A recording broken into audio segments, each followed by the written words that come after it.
What's up mga kaguro at mga mag-aaral? Muli ang inyong online teacher, Sir Franco, para sa bagong lesson sa General Science. Our topic for this video is about the physics of fluids. This lesson focuses on how fluids behave when pressure is applied.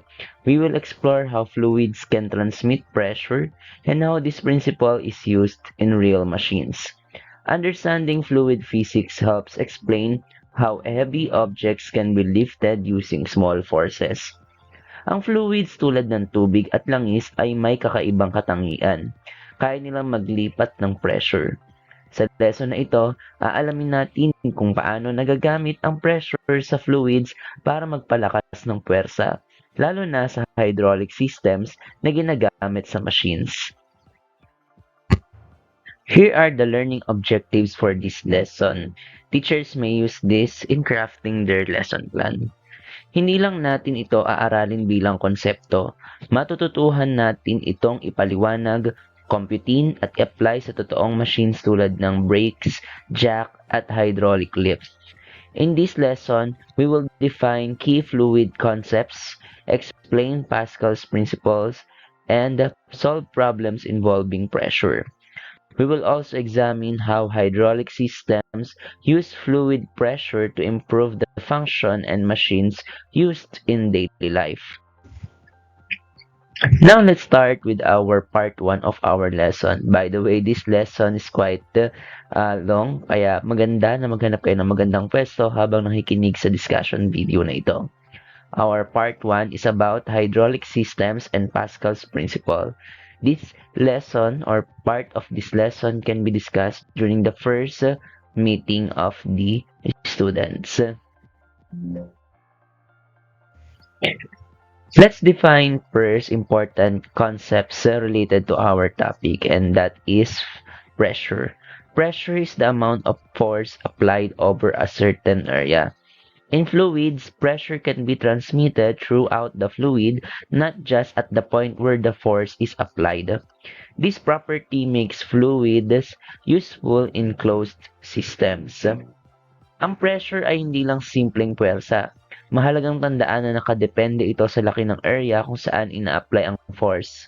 Sa fluids, ang pressure ay maaaring kumalat sa buong sistema. Now, what is Pascal's principle and how it is related to our new topic?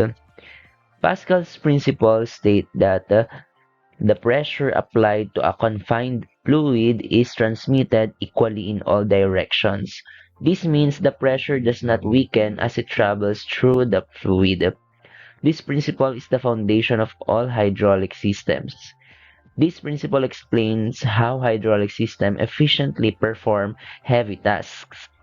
Ayon kay Pascal, kapag nag-apply tayo ng pressure sa isang enclosed fluid, ang pressure na iyon ay kakalat ng pantay sa lahat ng direksyon.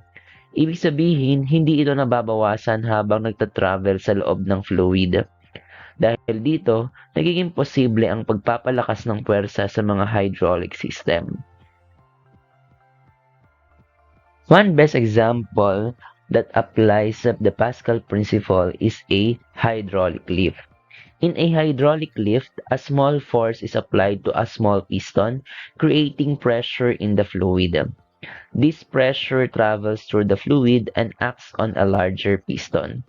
As a result, a larger force is produced, allowing heavy objects to be lifted. A hydraulic lift works by applying a small force on a small piston, which creates pressure in a confined fluid. This pressure is transmitted equally throughout the fluid, pushing a larger piston upward with greater force. Because the larger piston has a bigger area, the resulting force becomes strong enough to lift heavy objects like cars. Sa hydraulic lift, maliit na puwersa lang ang kailangan sa maliit na piston. Dahil sa Pascal's principle, ang pressure ay naipapasa sa mas malaking piston na kayang magbuhat ng mabigat na bagay tulad ng sasakyan. Sa hydraulic lift, ang maliit na puwersa ay kayang magbuhat ng mabibigat na bagay dahil sa paglipat ng pressure sa fluid. Ipinapakita nito kung paano napapalakas ang puwersa gamit ang prinsipyo ng pressure transmission. Now let's analyze the diagram of a hydraulic lift. Tingnan ninyo, saan ina-apply ang force? Ano ang nangyayari sa malalaking piston? The diagram shows two pistons of different sizes connected by an enclosed fluid. When pressure is applied through a small piston, it is transmitted to the fluid to the larger piston. This demonstrates how pressure, not force, is transferred in hydraulic system. Makikita sa diagram na to na kapag pinindot ang maliit na piston, ang pressure ay dumadaloy sa fluid. Yan. Ang pressure na ito ang nagtutulak sa malaking piston pataas. Ito ang mismong Pascal's principle sa action. This clearly demonstrates how force multiplication happens in hydraulic systems. Makikita sa diagram kung paano kumakalat ang pressure mula sa maliit na piston papunta sa malaking piston. Ipinapakita nito kung paano napapalakas ang pwersa sa loob ng fluid. Now, here are the key ideas to emphasize. For hydraulic systems to function properly, the fluid must be enclosed. Next, pressure spreads evenly throughout the fluid and it is remain undiminished. Any leakage reduces efficiency and system performance. Mahalagang naka-enclose ang fluid para gumana ang hydraulic system. Kapag may tagas, nawawala ang pressure at bababa ang efficiency ng machine. Another application of Pascal principle is the hydraulic brake system, or simply, ang preno ng mga sasakyan. In hydraulic brake systems, a small force applied to the brake pedal here creates a pressure in the brake fluid.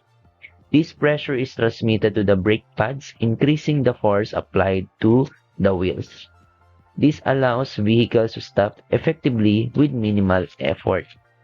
In a hydraulic brake system, pressing the brake pedal applies force to a small piston in the master cylinder. This creates pressure that travels through the brake fluid and pushes larger pistons at the wheels. The increased force allows the brake pads to press tightly against the wheels, slowing or stopping the vehicle. Sa brake system, ang maliit na puwersa mula sa paa ng driver ay napapalakas upang mapahinto ang sasakyan dahil ito sa pantay na paglipat ng pressure sa loob ng fluid. Kapag inaapakan ang brake pedal, maliit na puwersa lang yon. Pero dahil sa hydraulic fluid, lumalakas ang puwersang nagtutulak sa brake pads kaya humihinto ang sasakyan. These are other applications of hydraulics. Hydraulic systems are widely used in heavy-duty machines such as garbage trucks and excavators. These machines rely on fluid pressure to lift, push, and move heavy loads. Hydraulics allows precise control using small input forces. Sa garbage trucks at excavators, maliit na control o lever lang ang pinipindot ng operator, pero kaya nitong magbuhat ng sobrang bigat. Ito ay dahil sa efficient use ng fluid pressure. Example nga natin, yung garbage truck. Diba ito na nga yung mga modern garbage truck ngayon. Dati kasi mano-mano pang kinokolekta ng mga garbage collector, tapos iniisa-isang isilansan dun sa likod ng truck. But garbage trucks nowadays use hydraulic systems to lift heavy trash containers with minimal effort. When a small force is applied to the control lever, pressure is transmitted through the hydraulic fluid. This pressure produces a much larger force that raises and empties the container efficiently. A small force applied to the piston creates pressure that moves a larger piston, lifting the container. This allows workers to handle large loads safely and efficiently. Sa garbage trucks, ginagamit ang hydraulics upang madaling maiangat ang mga mabibigat na basura. Nakakatulong ito upang mapabilis at mapagaan ang trabaho ng mga manggagawa. Excavators, or baka mas kilala niyo sa term na backhoe. Excavators rely on hydraulic cylinders to move their arms and bucket. A small force is applied at the control, generates pressure in the fluid, allowing precise movement of very heavy components. This system provides both power and control. Small input forces from the operator are converted into large forces that can dig and lift materials. Kung nakakapanood kayo sa mga videos kung paano ino-operate ng driver ng mga backhoes or ng mga excavators, diba? Parang ang simple lang kanilang ginagawa, pero malaki kagad yung force na nagagawa nila. This makes construction work faster and more efficient. Sa excavator, ang maliit na galaw ng operator ay nagiging malakas na pwersas dahil sa hydraulic. Kaya nitong maghukay at magbuhat ng mabibigat na lupa at mga bato. Napakita ko na sa inyo kanina to, hydraulic lifts and yung presses. Kung mahilig kayo sa mga videos sa TikTok, yung mga pinapress, yung mga different objects, that is an example of soft application of Pascal principle. Hydraulic lifts and presses use fluid pressure to lift up compress heavy objects. Because pressure is transmitted equally throughout the fluid, large forces can be produced safely. This makes them essential in industrial and mechanical applications. So in summary of the part 1 of our discussion, ang lahat ng hydraulic system ay nakasalalay sa iisang prinsipyo, ang Pascal's principle dahil dito nagiging posible ang pagbubuhat at pagtulak ng mabibigat na bagay gamit ang maliit na effort. Hydraulic systems work because pressure is transmitted equally throughout a confined fluid. By applying Pascal's principle, a small force can generate a much larger force. This makes heavy lifting and powerful motion become possible. These allow a small force to be transformed into a much larger force. As a result, heavy tasks become easier and more manageable. Ang hydraulics ay nagpapakita kung paano napapalakas ang puwersa gamit ang fluid pressure. Dahil dito, mas nagiging madali ang mga mabibigat na gawain sa araw-araw. So that's it pa lang for our part 1 of our lesson. Now let's move to part 2, Pascal's principle in computations or in sample problems. We have here the formula P is equal to FA. So pwede itong ituro sa second day naman ng meeting. So before we solve problems related to Pascal principle, it is important to understand key terms such as pressure, force, and area. These quantities are closely related and are used together in fluid pressure calculations. Clear understanding prevents common mistakes in problem solving. Kaya bago tayo mag-compute, siguraduhin muna nating malinaw ang mga terminong gagamitin. Mahalaga ang pagkakaiba ng force, area at pressure para hindi tayo magkamali sa solusyon. Pressure in an enclosed fluid spreads evenly in all directions and does not weaken as it travels. This property allows hydraulic system to function efficiently. Understanding these concepts helps me explain many machines we use daily. So, simulan natin sa pag-define ng pressure. So, sa pressure in Pascal principle is the amount of force acting on a given area. When the same force is applied to a smaller area, the pressure increases. So, kanina pa natin yung nababanggit. This concept is essential in understanding how hydraulic system work. Pressure is defined as the amount of force applied over a certain area. It helps us understand how force behave when distributed across surfaces.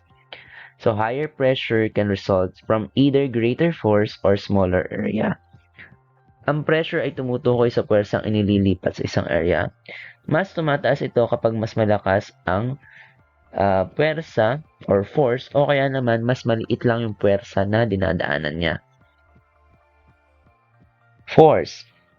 By the way, yung pressure is represented by PA. Yung kanang unit na ginagamit is pascals. And then force, F, is measured in newtons or capital letter N, is any push or pull that can move or deform an object. So, alam na natin yung force na pag-aralan nung sa junior high school, laws of motion. Force is a push or pull acting on an object. It is responsible for causing motion or changes in motion. In fluids, force creates pressure when applied over an area. In hydraulic systems, a small applied force can generate large output of forces due to pressure transmission. Forces are always involved when motion occurs. So, ang force again ay maaaring tulak o hila na nagpapagalaw sa isang bagay. Ito ang nagiging dahilan ng pressure sa fluid. And sabi nga dito, kahit na maliit na yung force na in-apply sa isang maliit na area, lumalaki siya because pressure is distributed evenly. Then we have area represented by letter A and is measured in square meters. The area over which a force is applied plays a major role in determining pressure. Again, smaller areas result in higher pressure, while larger areas reduce pressure. This principle explains force multiplication in hydraulics. Area refers to the surface over which a force is applied. The size of the area affects how pressure is distributed. Larger areas results in lower pressure when force is constant. Ang area ay ang sukat ng ibabaw na tinatamaan o pinupuntahan ng puwersa. Kapag mas malaki ang area, mas mababa ang pressure na nakikreate. Next, we have fluid. A fluid is a substance that can flow and take the shape of its container. Liquids are commonly used in hydraulic systems because they transmit pressure efficiently. Fluids allow force to be distributed throughout an enclosed system. And last, we have hydraulic system. A hydraulic system again uses pressurized fluid to transfer force from one point to another. And because of Pascal's principle, pressure is transmitted equally throughout the fluid. This allows machine to perform heavy work using small input forces. Now, let's proceed to the pressure equation. Pressure is calculated using the formula P or pressure equals F or force divided by A or area. This shows that pressure depends on both force and area. Understanding this relationship helps solve real-life problems involving fluids. The equation P equals force divided by area shows how pressure depends on both variables. So increasing force increases pressure, while increasing area decreases pressure. The relationship is essential in understanding hydraulics. Makikita sa formula na mas malaki ang pressure kung maliit ang area. Ito ang dahilan kung bakit matalim ang kutsilyo at malakas ang epekto ng hydraulic system sa malaking piston. Ang formula na P is equal to F over A ay nagpapakita ng ugnayan ng force at area. Nakakatulong ito upang maunawaan kung paano nagbabago ang pressure. Now, let's have set of problems involving this equation. To solve problems, first identify the given values for area, force, or pressure. Then substitute them into the formula and compute carefully. Always include the correct units for pressure, which is Pascal, Newton for force, and square meters for area. Sa pagsagot ng problem, isubstitute ito sa formula at siguraduhin tama ang sagot, lalo na yung unit. Sa pagsasolve ng pressure, dinidivide natin ang force area. Dahil maliit ang area, mas malaki ang pressure na nalilikha and vice versa. Ito ang prinsipyong ginagamit sa hydraulics. Now, this example shows how to calculate pressure using the formula P equals F over A. So, by dividing the force by the area, we determine how much pressure is applied. So, we have here a force of 200 Newton is applied over an area of 0.5 square meters. So, again, our solution, P is equal to F over A. So, substitute the given values. We have force of 200 newtons and area of 0.5 square meters. So, 200 divide it by 0.5 will get 400 pascals or the unit for pressure. Then, solve problem number 2. Hydraulic context siya. Ang pressure na nakuha ay pareho rin ang presyong mararamdaman sa malaking piston. So dito, makikita kung paano na ipapasa ang pressure sa hydraulic systems. So sa hydraulic system, the pressure calculated at small piston is the same pressure experienced by the large piston. So these examples show how pressure is transferred to a fluid without losing magnitude. So the small piston area is 0.02 square meters and the force applied there is 100 Newton. So same solution, P is equal to FA, wherein F is 100 Newton and then the area is 0.02 square meters.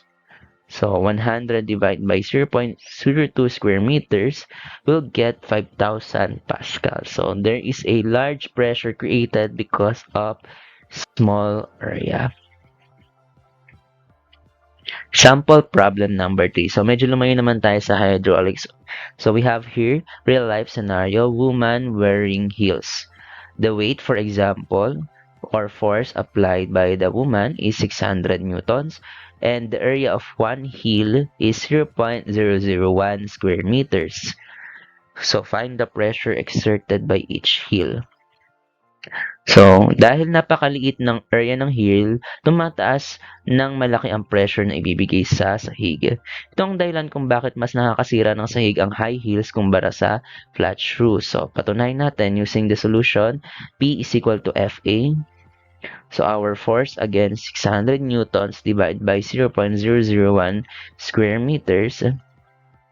So, we have 600,000 pascals. Laki ng kanyang pressure na nakreate. Next, we have block on the floor.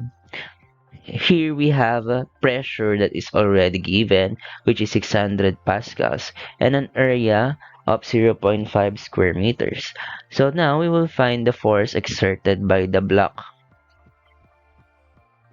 So kapag malaki ang area ng contact, mas maliit ang pressure kahit may bigat ang object. Kaya ang block ay may katamtamang force lamang. So let's see. The original formula is pressure is equal to F over A.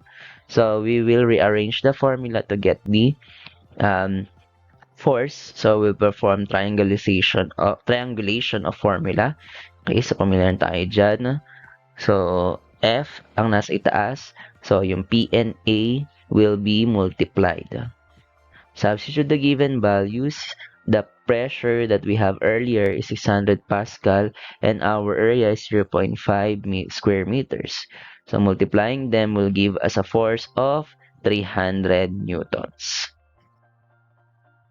Next, we have refrigerator on the floor. So the force or weight of the refrigerator, for example, is 1,200 newtons and the pressure is 800 pascal. So this time, we will find the area of the base of the refrigerator kung ano yung nasakop niya. So again, we will rearrange the formula. From P is equal to FA, we have A is equal to F, divide it by P. So our force is 1,200 Newton and the pressure created by the refrigerator is 800 Pascal. Dividing, we will have an area of 1.5 square meters. Mas malaki ang surface area ng base ng refrigerator kaya kumakalat ang bigat nito. Ito ang dahilan kung bakit hindi masyadong nasisira ang sahig kahit na mabigat ang ref. Okay, so that's it for our second part of discussion. Kaya pa ba? So, pause muna ang video, pwede, tas stretch ng konti. Okay. Or try to solve your own problem. Now, if you're ready, let's proceed to part 3, hydraulic enhanced machines. So, reviewin muna natin yung previous topic natin, which are the simple and compound machines. Ang mga simple machines ang pinakapundasyon ng lahat ng machines. Kapag pinagsama ang mga ito, nabubuo ang mas makapangyarihang compound machines. Grabe yung term, ano? Mas makapangyarihan. Simple machines are basic mechanical devices that make work easier. They change the direction or magnitude of force. All complex machines are built from combinations of simple machine. Simple machines make work easier by changing the direction or magnitude of force. Each type serves a specific purpose in reducing effort. These basic machines are the foundations of more complex systems. Ang simple machines ay nagpapadali ng trabaho sa pamamagitan ng pagbabago ng pwersa. Ito ang pundasyon ng mas komplikadong machines. While compound machines naman are made by combining two or more simple machines. These machines perform complex tasks more efficiently. Examples include scissors, wheelbarrows, and car jacks. Ang compound machine ay mas epektibo dahil pinagsasama-sama nila ang lakas ng iba't ibang mechanical principles, kasama na ang hydraulics. They allow complex work to be done with less effort. Many everyday tools are examples of compound machines. Ang compound machines ay pinagsamang simple machines. Mas nagiging efficient ang paggawa ng gawain gamit ang mga ito. Now, how hydraulics is applied in machines. Pressure help machines perform tasks with less effort and greater efficiency. Natuklasan na natin yung kanina. By using fluid systems, machines can amplify force and reduce human workload. This makes many tools more powerful and practical. Ang pressure ay tumutulong upang mapadali ang trabaho ng mga makina. Dahil dito, mas kaunting effort ang kailangan ng tao. Kapag isinama ang hydraulic sa machines, mas nagiging magaan ang trabaho ng tao. Isang maliit na pwersa lang ang kayang magresulta sa malaking output. When hydraulic systems are added to machine, they significantly increase efficiency. A small input can be amplified using fluid pressure. This reduces physical effort and increases mechanical power. Here are concrete examples. Ang hydraulic press ay ginagamit sa industriya, ang jack sa auto repair, at ang backhoe sa construction. Pare-pareho silang gumagamit ng fluid pressure upang mapalakas ang puwersa. Hydraulic presses are used to shape or compress materials in factories. Hydraulic jacks lift vehicles for maintenance, while excavators move large amounts of soil. All these machines rely on pressure transferred in fluids. Let's first have hydraulic press. A hydraulic press applies a small force to a small piston to create pressure in the fluid. This pressure acts on a larger piston, producing a much larger force. It is commonly used in manufacturing and industrial processes. A hydraulic press uses fluids to apply a large force, shaping or crushing materials. It is widely used in industrial applications. These systems demonstrate force multiplication clearly. Ang hydraulic press ay ginagamit upang magdurog o maghubog ng mga materyales. Ipinapakita nito ang lakas ng pressure multiplication. Then we have hydraulic jack. A hydraulic jack allows a person to lift a heavy vehicle using a small force. Pressure applied to small piston is transmitted to a larger piston, lifting the car upward. Ito yung nilalagay sa ilalim ng kotse kapag inaayos. This makes vehicle maintenance safer and easier. A hydraulic jack lifts heavy vehicles using fluid pressure and a small applied force. It combines mechanical advantage with hydraulic principles. This makes lifting heavy loads easier. Ang hydraulic jack ay ginagamit sa pag-angat ng sasakyan. Maliit na puwersa lang kailangan upang makabuhat ng mabibigat. This is the diagram of a hydraulic jack. Tignan natin saan ina-apply ang pressure. Saan makikita ang malaking force. The diagram shows how a small force applied to a piston creates pressure in the fluid. This pressure lifts a much heavier car using a larger piston. The system demonstrates force multiplication through pressure distribution. In this diagram, pressure is applied to the small piston and transmitted throughout the fluid. The larger piston lifts the car with a greater force. This shows how hydraulics reduce human effort. Makikita sa diagram kung paano nakakataas ng mabigat na sasakyan ang maliit na effort ng tao. Ito ay dahil sa tamang paggamit ng pressure at area. And of course, nabanggit na to kanina, backhoe and excavator. Backhoes and excavator use hydraulic system to move large amount of soil and materials. Small control inputs create pressure that powers large hydraulic cylinders. This enables precise and powerful movement in construction work. Excavators use hydraulics to control large mechanical arms with precision. Small inputs from the operator produce powerful movements. This is essential in construction work. Against excavator, maliit na galaw ang nagiging malakas na pwersa. Napakalaga nito sa construction. At doon na nga nagtatapos ang ating mahabang discussion about sa hydraulic system, Pascal principles, and machines that apply Pascal principles. Now, let's proceed to the activities and assessment. Kayang-kaya pa yan. So, activity 1, pressure in action. This is about Pascal's principle and hydraulic system. So, look at the diagram of a hydraulic lift and answer the following questions. This activity will help learners understand how pressure is transmitted in enclosed fluids. So, where is the force applied? Force is applied in the small piston. 2. Where does the pressure travel? Pressure is transmitted through the fluid. And 3. Why does a small force lift a heavy object? Large piston produces a greater force. Activity 2. Predict the pressure. This is about the topic pressure, force, and area. So for each situation, predict whether the pressure increases or decreases, then explain why. So again, pag smaller area, higher pressure. Pag larger area, lower yung pressure. Activity 3, solve it step by step, part 3 computation. So we have here a force of 300 Newton is applied over an area of 0.3 square meters. What is the pressure applied or exerted? So we will apply the solution to this using the equation P is equal to force over area. So we have 300 newtons divided by 0.3 meters or square meters will get 1,000 pascals. 2. A man standing on snowshoes with a force of 800 newton and area of 0.4 square meters. Find the pressure applied to the snow. You can pause the video before I reveal the answer and solve it on your own.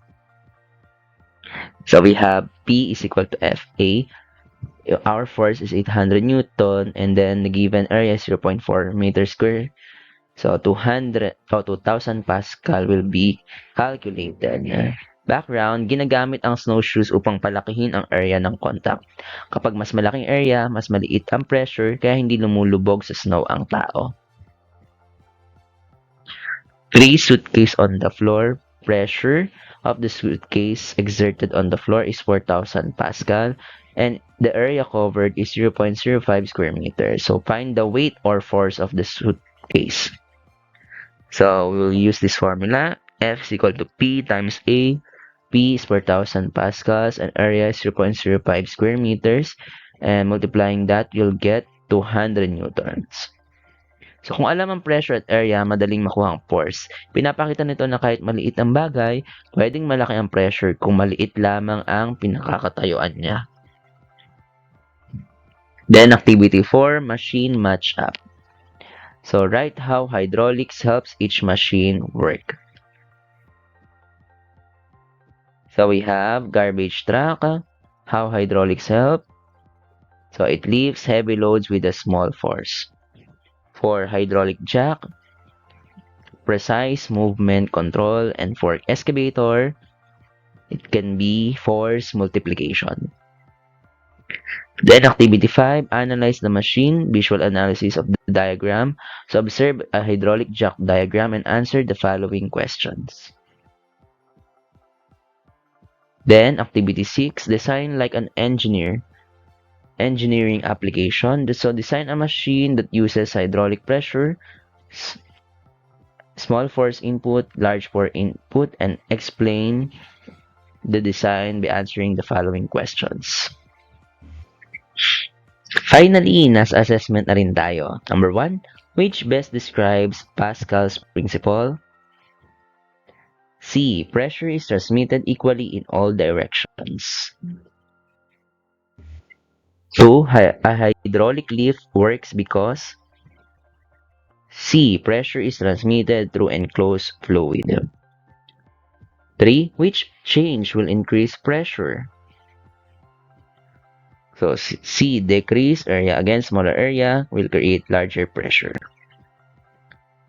4, hydraulic brakes allows cars to stop easily because B, pressure multiplies force. 5, which machine uses hydraulics to lift heavy objects? C, hydraulic jack. Now, for problem solving, problem 1, a force of 500 Newton is applied over an area of 0.25 meters square meter. So, find the pressure. Solution, we have P is equal to F over A. Ang ating force, 500 Newton, and ating area is 0.25. 500 divided by 0.25 will give you an answer of 2,000 pascals. 2. A hydraulic system produces a pressure of 3,000 pascal over an area of 0.2 square meter. So, in this problem, we'll find the force applied. So, the formula, force equal to pressure times area. Our pressure is 3,000 pascal and the given area is 0.2 square meters. Multiplying them will give us a force of 600 Newton. Problem 3. A machine applies a force of 1,200 Newton and exerts a pressure of 600 Pascal. This time, we will find the area. The formula for area is equal to force divided by the pressure. The force that we have here is 1,200 Newton, while the pressure is 600 Pascals. Dividing 1,200 600 will give us an answer of 2 square meters. Now, for your final reflection, ang pag-unawa sa physics of fluids ay hindi mahalaga lang dahil kailangan itong matutuhan sa classroom, kundi ito ay nagagamit sa tunay na mundo. Ito ang pundasyon ng maraming makabagong machines na nagpapadali sa ating buhay. Understanding fluid pressure helps engineers design safer and more efficient machines. It allows us to save energy while performing heavy tasks. The physics of fluids plays a vital role in modern technology and industry. And that's it for our very long lesson about physics of fluids. Thanks to the development team of the LearnSon exemplar kung saan ibinase ang mga essential points na kailangan ma-discuss para sa topic na ito. Once again, I am your online teacher, Sir Franco. Thank you for watching.